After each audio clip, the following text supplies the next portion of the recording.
What are you doing, Toby? This is when I call him Lumpy, because he's a lump. Just gonna sit on my cat. Oh, here he comes. I'm sorry, buddy. It has been 6 whole months since I did a crafter's log for the very first time. I introduced several different long-term projects that I'm going to be working on, you know, just whenever I can't film things. And it is high time I give an update on some of these. So I still don't know what I want to call this thing, this update on all of my various crafts. I'm very, very indecisive, and I really want it to be a pun on a TV show from the 80s, and I just can't decide. I just can't. So we're gonna go with this is Crafter's Log number 2. And I'm just gonna change the title in the thumbnail whenever I figure one out. So I'm not gonna do a whole lot of preamble this time. We're just gonna jump right in. I'm gonna try to go in the same order that I did the first time around. We'll see what I remember, what I don't. Some of these projects have some progress for me to share with you, and others, not a stitch. So some of these segments are going to go by really, really fast. But we're going to start with one of the slower ones. We're going to start with the needlepoint. So my needlepoint project is this Monarch Horizons take-along, which is designed by Roger Reinerty, and I got it mounted on stretcher bars. It still looks like this. Before. Now. I basically finished the threads that were loose on here, and I think part of that was just because I just needed a sample stitch for my Needlepoint 101 video, and I'm like, oh, here's something. I don't have to start a whole new project. I don't know. I don't remember. Anyway, that's all I did on this, even though it's been sitting by my chair this whole time. And that's all there is to say about that. I think I had chosen a backup needlepoint project to do, so yeah, we're not getting anywhere near that one. So that is needlepoint. What was next? So next I think I talked about knitting. Yeah? Oh no, we're gonna go with it. So my long-term knitting project was going to be a pair of lug warmers using some old Lion Brand homespun yarn and an 80s leg warmer pattern. But I just made some leg warmers. So I kind of didn't really want to start those when I needed to work on my Cool Times Barbie leg warmers. So I haven't touched those because I made the Barbie ones instead. But I do think now when I do make these Lion Brand homespun leg warmers, I will probably just use the same pattern. Now that I've done it before, I can just, you know, do it again and probably whip it out really fast. However, though I don't have any progress on those leg warmers, I do have a couple other knitting things that I've been doing in the background. Firstly, this may end up being part of a video. We're gonna see. Part of that depends on what I'm currently doing with it. So I thrifted all of this wool. It might be hand spun, but it was definitely hand wound into balls, like giant balls. So I got it home and I caked it, and like one cake is as big as my head. This is all one strand of yarn, by the way, which is part of why I do think that this was hand spun. Each one of these balls is a single strand of yarn, but it's really rough and not soft at all. So basically, I've got an idea of what I want to make with it and why I bought it, and that's why there's one little ball of dark brown, and I'll probably have to color or dye or bleach a couple small sections of this. I have a pattern. It's an outer layer, so I don't have to worry so much about the roughness. So I've been trying to get gauge. Now this I think is kind of a fingering weight. What I've been doing, basically the long-term knitting thing that I'm doing right now, is just gauge swatches.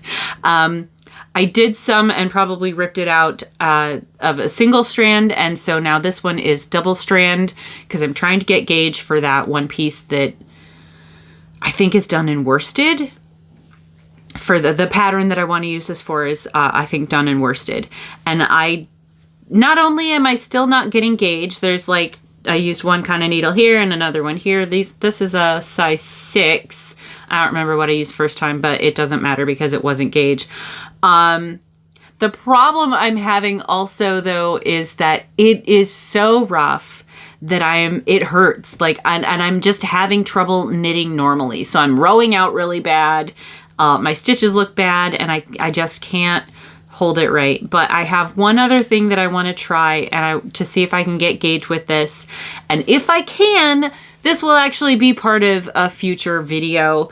But in the meantime, like, I just had to show off all of this wool because, like, there's a lot of it. It's not the nicest wool, but it's really still nice to have, I guess. Anyway, there actually was more too, and it's still there. Somebody hasn't bought it, but it was a slightly different color. So anyway, that is one knitting thing that I have been doing kind of long term in the background. And then just today, I was at the thrift store again, and I rescued a couple sweaters that I'm pretty sure somebody hand knit these, and you know, they're quite lovely. This one I might actually wear for a bit. I'm pretty sure I'm gonna unravel this one and just get some good sock yarn from it. I do think I feel a little bit guilty buying somebody's hand knit sweaters and immediately ripping it apart, but I mean, they donated them. I'm sure that they weren't happy with it either. I'm pretty sure this is sock yarn. It feels soft enough. It's the right gauge, so I don't know for sure that it's wool and proper sock yarn, but it probably is. And I'm guessing this whole thing weighed like 230 something grams. So like, this is clearly just somebody's like oddments scrap project idea. So I'm gonna probably take each one of these stripes is a different piece of yarn. So I'm gonna take all these apart and I'm gonna figure out something else to make with this. Probably something else scrappy, but I kind of thought, you know, I'm filming this video today. Let's throw these in as another long-term knitting something. But yeah, this one actually I might wear at least a few times because it's very nice. I just don't know how I feel about the short sleeves, and I'll never find anything to match. It does look like a thicker gauge, but I think it's just doubled up. Yeah, it's still sock yarn, just doubled up. So, thought I'd throw that in on the knitting segment here today. I'm gonna give a new life to these sweaters. What's next? Crochet. I have progress. Have progress on my granny hexagon cardigan. Now I did film a whole little bit, and if I can find the footage, I'll insert it in here. But I did film a whole session of color arranging, trying to organize colors. I actually have additional colors from what I showed in the first video. And then I settled on an order in which to do my granny hex, and was trying to do like a pink, a not pink, a pink, a not pink, you know, kind of going in that kind of semi-random way. But I don't know, each of the colors looked really good next to each other, and I got started and it was really fun and it was going kind of fast, and I don't think I like this color order. So this is how far I went, and you know, it's not bad progress. Side note, for those of you who are wondering, what is a granny hexagon cardigan? So it's a granny square, except, you know, with 6 sides. And then when you take 2 opposite corners, put them together, go along the edge like that. You can seam here, and you have half of a cardigan. So you make 2 of these. This is the sleeve. And then 2 of them get stitched to each other up and down the back, and you have a cardigan. Now, a lot of times you'll need to, because the sleeve and the bottom, they're equal, so a lot of times you need to add extra on the bottom so that your sleeves don't get too huge. Sometimes people will add extra panels just up and down the back to make them broader. And I was going to play it by ear. I don't really know how I'm going to do it. But I don't think I'm happy with this color order. And I have been cutting the yarn as I've gone along, which I normally don't do. So it would be a shame to undo it. I don't know if it's the green. Let me cover up the green. I don't know if it's the green that's throwing it off or if it's this really stark, it's an ivory, what is it, vanilla? This color's called Vanilla Blossom. And I don't know, maybe it's too stark next to that one. But yeah, what do you think? Should I maybe do wider stripes? Should I do more of a gradient kind of thing? Or just keep going and let it be kind of ugly if it wants to be kind of ugly? I don't know. I can't decide. So I put it down and haven't touched it in so long that I actually forgot that it was a project that I needed to include in this today. So that's my progress on my crochet project. Progress that may all be undone. Okay, what was next? Next is cross stitch. Not a stitch on this. So this is another Monarch Horizons kit. Oh, I don't have the cover page for this. Also a Roger Reinerdy design piece. I haven't touched it. I put it in the frame and that's literally it. So yeah, no progress. However, I did find another thrift store find. I bought this for like 50 cents or $1. I don't remember. It's from like 2008. It's not really my style or my taste necessarily, but my mom really likes chickadees. So I thought I'll buy that for her and make this for her. So this is a Dimensions Daydreams. This one's called Birds and Swirls. I actually have done a Daydreams kit 25 years ago. I made one that had a little dragonfly in it that I gave to my boss at the time. So it was a little bit of nostalgia getting another Daydreams kit. So this comes with a paper mat and glass, and you can put it in the frame. And I do feel like this is by Susan Wingett. It's copyrighted, so that must be the artist. But it does remind me of an artist named Flavia Whedon, and I'm probably not saying her name correctly, but in the late 90s and early 2000s, you could find her artwork on tons and tons of greeting cards, children's books, and I ate it all up. Like, I was buying all these cards and like framing them on the walls. Just really, really loved her stuff. And this style kind of reminded me of that. So, I kind of got a kick out of that too. And this isn't a spoiler for my mom. Like, I showed it to her right away after I thrifted it. And I said, hey, look, I found a chickadee. It might not technically be a chickadee because it's blue, but whatever. It's chickadee enough.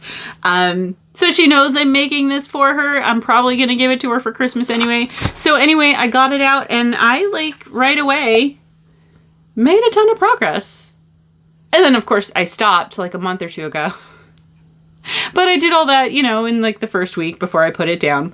So it's actually pretty close to done, because even though it looks like there's a lot on here, it's only the center that's part of the cross stitch design. It's just a cute little piece that I got for like $1. So that is my cross stitch chapter of this crafter's log. Okay, we're already down to sewing. So the first sewing project was for machine sewing, and that was going to be a jelly roll quilt.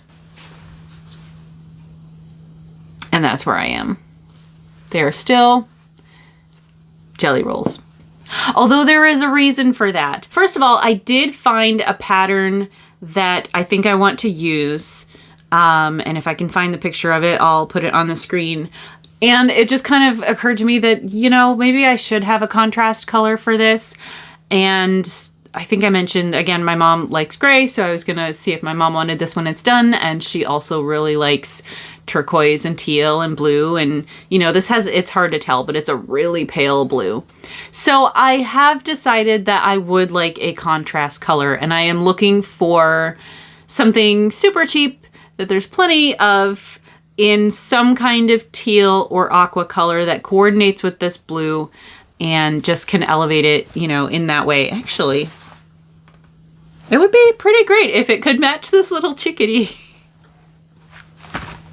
And then she could have both things. So I haven't found a good contrast fabric for this yet, and that is why I haven't started on it. However, my hand sewing project, entirely different story. In the first Crafters Log video, I had a couple different batches of fabric that I wanted to do English paper piecing with. And there wasn't enough of either. Couldn't really decide what to do with how to put them together. And then I had a fabric haul, and I probably shared some of this with you in that video. I really don't remember. But I found a bunch more fabric that all coordinated with each other, as well as decided to put it in this basket. I put off starting for a long time because the papers that I had punched out with my hex punch were a cardboard, like from a packaging material, which means I probably would be better off glue basting those, but I could not find my glue. I finally did, like just a couple weeks ago, I found my glue in my storage unit when I wasn't even looking for it, but I had gone there actually to see if I could find my old cardstock. Because when I was trying to figure out how I wanted to do the English paper piecing, I watched some videos from The Last Homely House. And I think her name is Kate. But anyway, she likes to just sew right through the paper. And she also said the paper she likes to use was from like old children's books that have like glossy pages. That are a little bit sturdy, but not quite as thick as cardstock. And so I went to my storage unit through my paper stash because I actually worked at a printing company when I very first moved to Seattle. So we're talking like 2006, 2007, I worked at a printing company and would take home some of the offcuts because I thought it would be good for printing photos on at home or something. So I had this whole stack of just glossy photo book paper that turned out did not work very well with my printer. But it does turn out to be just perfect for English paper piecing. So I punched a bunch of hexies and, you know, they're pretty good. And so I'm using her technique from The Last Homely House of sewing just straight through the paper, one stitch per side, and it's going quite nicely. And this is my progress. Okay, this is part of my progress. So I've got all of these basted, tons and tons of little basted hexagons, and this is how far I am. And it's going really well. I've really been enjoying this. Before I started this, I did go through and I'll put up pictures again if I can find them. I tried several different ideas for how to put this together. I thought about the Grandma's Flower Garden. I thought about the Grandma's Flower Garden with the extra border. I tried a couple different ways, but in the end, I think I just really prefer the random. So that's what I'm going with. So I'm doing a few and then, like placing a couple how I think they're gonna go and just kind of placing a couple at a time, making sure that there's no two of the same next to each other. It is a little tricky trying to space out the solid colors as well, because I don't want too many solids side by side. I think, I've got two together here and two together here, but I really don't want to have just a row of solid colors. But yeah, I think it's coming out quite nicely. I'm really happy with some of the fabrics that I found that I was able to use in that stash. So we're kind of getting like a 90s Victorian vibe going here, because these are very much 90s fabrics. And this would have gone very well in my mom's house in the 90s when she was doing the Victorian thing. So, and then I have just some pink and red threads. I'm kind of just picking them at random because since I'm going all the way around, like when I start with a white one, because I'm on a light color, I still end up on a black color anyway. So when I cut all of my squares, like I just went ahead and pre-cut all of them. There's like 2 or 3 fabrics that I still have more of. And then there are other fabrics that like, this is it. And so then what I did was I held aside one fabric for each, and counted all the squares, and I wrote it on the inside of that paper. So, and that I did that before I started rearranging, so I could, before I started like my different layout experiments, just so I could see, you know, how many I had to play with, so I could determine how far these fabrics were going to go. And I might actually be able to get a lap quilt out of this. So that does mean it's going to take me a while to finish this project. That's not all though. So I've got this far and this far. I've made quite a bit of progress on my English paper piecing. And then at the thrift store, giant piece of perfectly coordinating fabric. So I have my backing fabric already. Like, how perfect. That's so brilliant. I do think I'm probably gonna have to piece the back because like it's probably not wide enough, but you know, whatever. Like, I'm just really happy that this kind of just came together so well. So it's gonna take me a long while to do it, and I am running into, you know, how on earth do I hold all of this while I'm trying to hold the thing I'm stitching? You know, I could work in little pieces and then try to put them together, but I do think that would kind of mess up my ability to space out and randomize the hexes. So anyway, yeah. I'm kind of excited. I was working on this kind of exclusively for a week because it was just really nice to just sit there and hand sew. And I actually also really have been enjoying just the simplicity of doing a whip stitch. You know, a lot of the hand sewing that I do on like all these little ornaments and things that I like to make, you know, they might be a straight stitch, they might be a back stitch, but you know, you're trying to go in this super straight line and you're going through and you got to pull from the other side and come this way, or you got to, you know, weave it in and out different ways. But you know, the whip stitch is like, it's just so haphazard that it's just been really great. Now I did have to experiment a little bit to find a needle that was tiny enough and sharp enough to get the teeny tiny stitches that I want on this. But I did finally succeed in doing that. And I also finally found another thimble that fits, which I must have tiny baby fingers because thimbles just usually fly off me. But now I have a second thimble that fits that I can keep in this kit here, and I'm really enjoying that. So, English paper piecing for the win! And that's that. That is...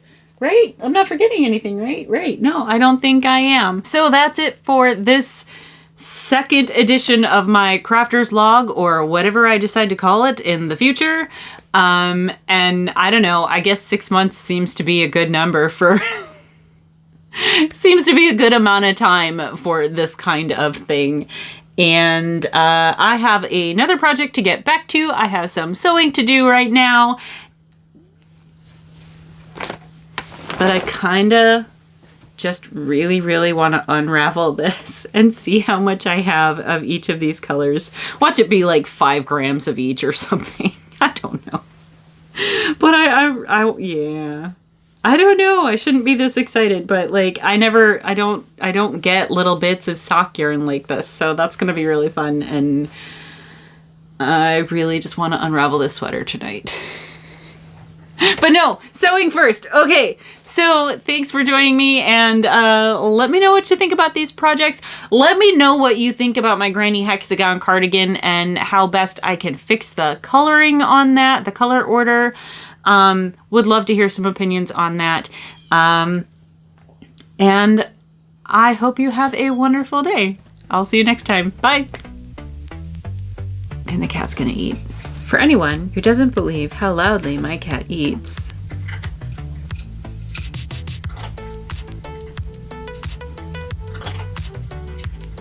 we're just gonna twiddle our thumbs and wait. Wait for the wave to break.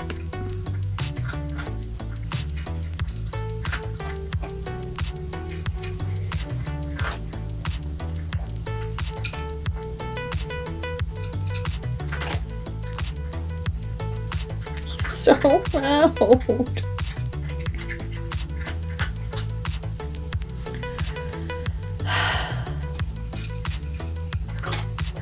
Can I have a remote to pause my phone?